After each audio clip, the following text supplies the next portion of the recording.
going to tell the story about how I broke my neck. I was doing jiu-jitsu in, I forget the name of the beach, Wrightsville Beach, North Carolina. We were doing jiu-jitsu, and I was rolling with my friend that I bounced with at Fibber McGee's, and he was cranking my neck, and I didn't tap, and he broke my neck.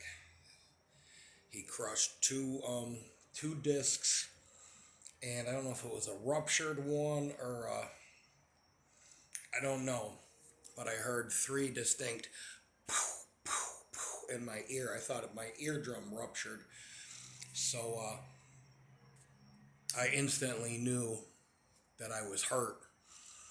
But I just acted like I wasn't, because I thought it would go away. To be honest with you, I thought it was like "Ugh," and I was like, "Fuck! I think something's broke." But maybe it will go away, because usually when someone's choking you with their bicep around or they're cranking your neck, they just get, lactic acid and their arms get tired. But Donnie, who broke my fucking neck, was a big country dude, bigger than me, and we rolled over, and we were just rolling. We weren't like fighting or anything. And I said, I think you broke my neck. And I said, I think I gotta go to the hospital. And I went to the hospital. I sat in the emergency room, and the lady goes, "Well, what's wrong?" And I said, I think I broke my neck. I'm pretty sure like 2 or 3 of my vertebrae are cracked. And she goes, "Sweetheart, I've been a nurse for 25 years. There's no way you would be sitting here and you wouldn't be screaming in pain." I said, "Lady, I've had people hit me in the head with bricks, crowbars, all kinds of shit." I go, I laugh. I'm not even kidding you. I don't know if it's a nervous thing or whatever, but when people punch me in the face, I usually just laugh at them. You know what I mean? Or when people try to grab me, I laugh at them. And she goes, "We'll get you back to x-ray." And get back to x-ray. My insurance wouldn't cover it. So for 10 years, I walked around with a broken neck, taking pain pills, until I got hit by a car, and it fucked up my neck even more.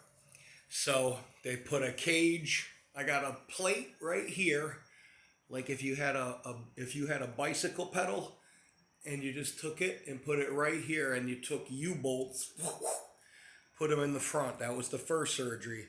3 weeks later, right after surgery, I coughed, and the fucking thing slid in my neck. You know what I mean? So 3 weeks later, I tell the doctor, "This isn't the surgery that I needed. I need you to go in through the back, dig out whatever the fuck is causing all this problems, get rid of these discs and, out or whatever." And he goes through the back of my neck, and I wake up, and I had such a tolerance for pain pills. Like, I'm not trying, I know I say this a lot, but I would take 180 Percocet 10s in 6 or 7 days, 5 or 6 or 7 days, okay? And I would snort 90 fucking pain pills in 2 days. I'm not even kidding you, okay? So I wake up out of surgery, and the nurse, I kept hitting, they flash a light in your eyes and you're down in the basement. And I kept saying, ma'am, come here. And she, I go, "I need more morphine." I go, "This shit's killing me." And after about 4 times, she comes up to me, and she has tears in her eyes. And she goes, "I have to call the doctor, because I worked in, I forget what it's called when you die." She goes, "I've given you, you're a big guy, but I've given you doses of morphine that usually kill people. And I've never given somebody 5 shots of morphine like I have in an hour." And I go, "Okay." And she had tears in her eyes. I was not understanding what it meant. So we get upstairs, and they're like, how could you, the guy, I'm on an IV. They're giving me Diluadid. I'm like, this isn't doing anything for me. Okay, I'm pressing the button. I said, guys, I'm in fucking pain. Okay. One of the nurses was talking about Justin Bieber. When I can listen, the back of my neck is two.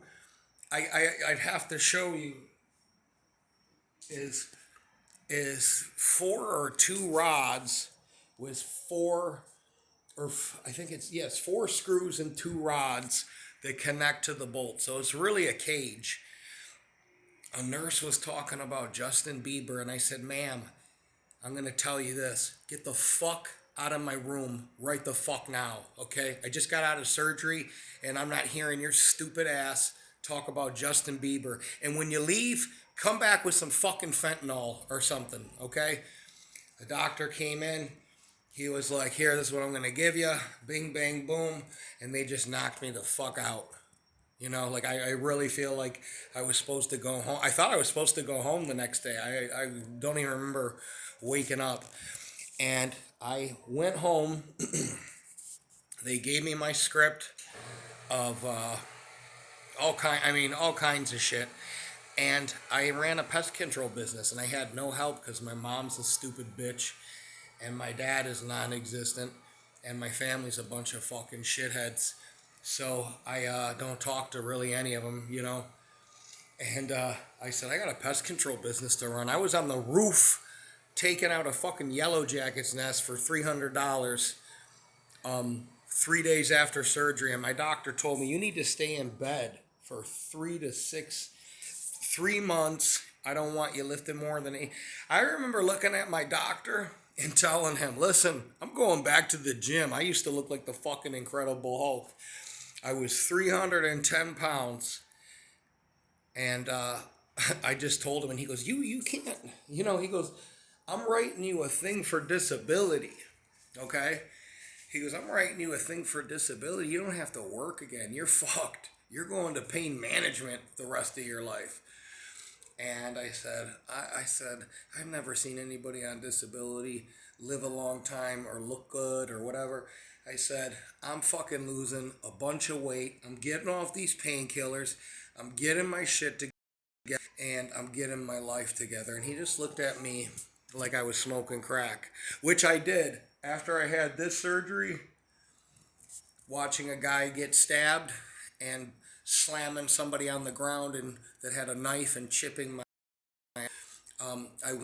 They gave me the painkillers before the surgery, and I took all of them, all 40 of them in 2 days or a day.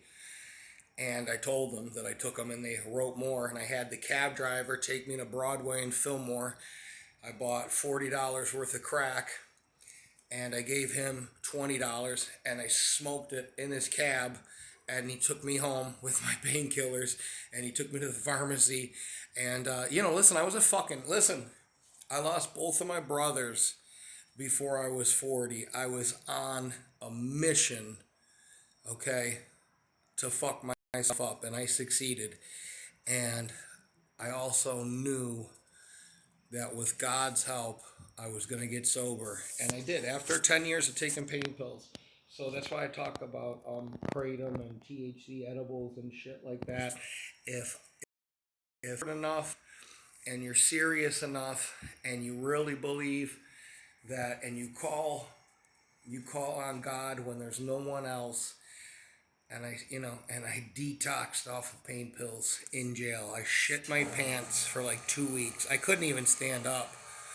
I would shake, and they would come in, and they would go, do we need to bring you to the hospital? And it was just fucking, it was crazy.